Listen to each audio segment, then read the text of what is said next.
有些宝宝会觉得是中国的一线城市也不过如此，但实际上再不过如此，那也是中国的大陆的天花板，再天花板那也是中国大陆的天花板。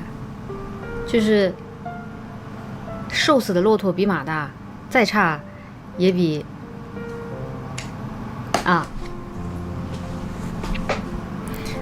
也不是说要拉踩什么，就是陈述一个事实。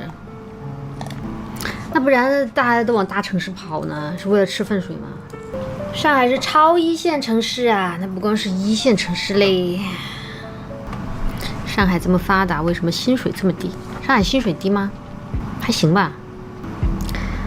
前两天我打个的，坐了个车，遇到一个女司机，那个车呢破破的，很旧，但是呢不脏，也不算很脏啊，反正就是没味儿。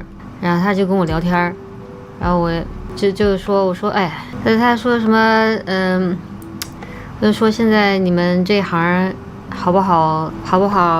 稍等啊，我把这个声音关了，免得打断我思路。是电车还是油车？是电车呀。现在上海呀，或者说全国跑滴滴，那都得电车呀，因为电便宜，油贵啊。然后那个女司机就说，她说这是电车。我说你这个电车多少钱？她说是租的，不是自己买的。我说是不是必须要租啊？她说你自己的车不符合规范啊，基本上你也没有那个证，所以必须要找平台去租这个车，你才有那个经营的权限。然后我就问上，我说你这个车租下来多少钱？他大概4-5千块钱一个月吧。我说也不算很贵啊。他对啊，他说这个车是男司机不要的，那我租过来，所以便宜。我说为什么他们不要啊？他这个车续航差呀，这个车续航大概可能叫400-500还是多少？因为续航低，所以就是租金也低。我说400-500够吗？他说哎呀，我跑了差不多了。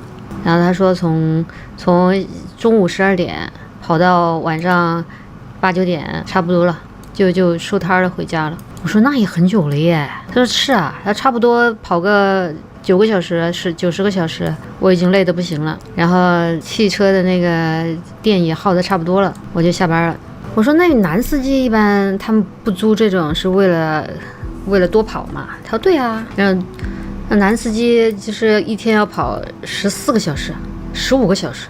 我说他们能挣多少？他说翻倍呗。那我我每天挣400-500，男司机每天挣800-900。他们那种就是租那种续航高的电车，然后玩命跑了之后一天跑还要充一次电。我说人一天跑10几个小时，这受得了啊？他受不了啊。他有时候去家电的时候充电的时候，就看到那个男司机随地大小睡，就是那边的充电啊，那就人家在那儿说。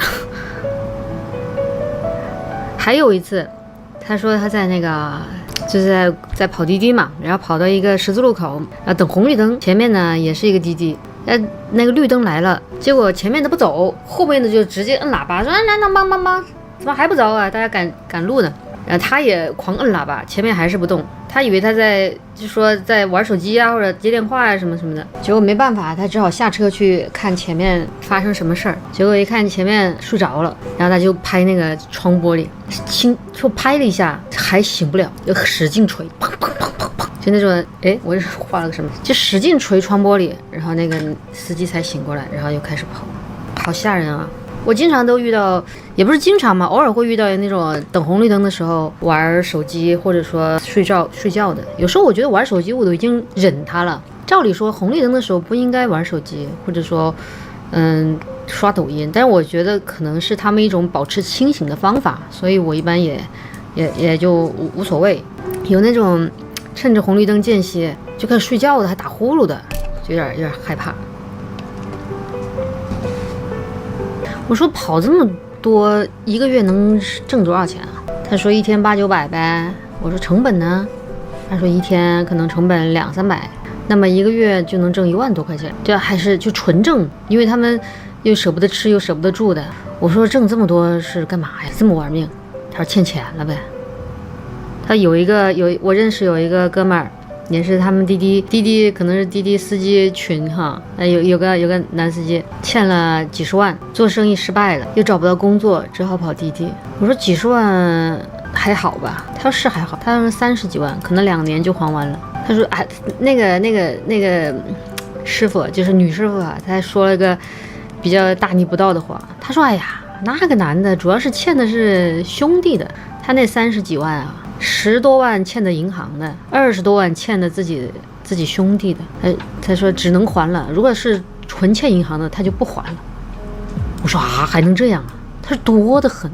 他说还有一个老司机，是真的老司机，可能就50-60岁啊，做生意开厂的什么的，欠了300多万，不打算还了，也不拼命，也不就是跑滴滴，也不怎么还钱，欠的是银行的。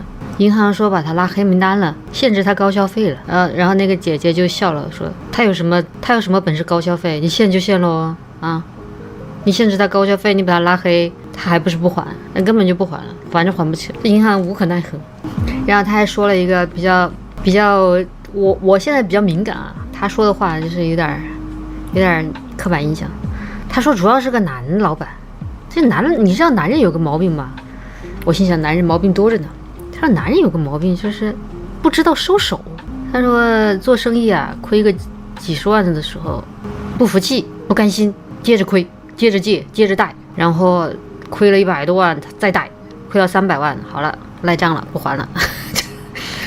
他说一般女的欠不了那么多就不敢再借了。我本来以为这些人是那种做什么炒币呀、赌博呀欠的钱，结果是做生意欠的钱。哎，炒股都欠不了做生意这么多。然后我就问这个姐姐，我说你是兼职吗？说你每天开8、9个小时。当时我觉得我这话问的都有点丧良心啊，有点地狱了。他妈的，每天开8、9个小时的滴滴，还问人家是不是兼职？那全职得跑多少？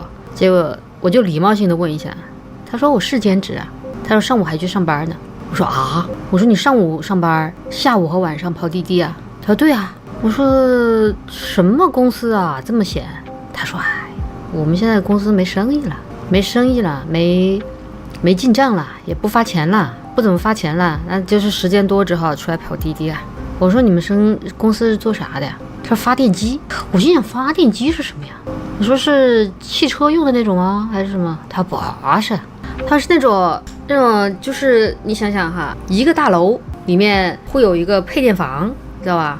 有个配电房，然后这个配电房呢，就是里面有很多设备，是管一个大楼的那种电力系统。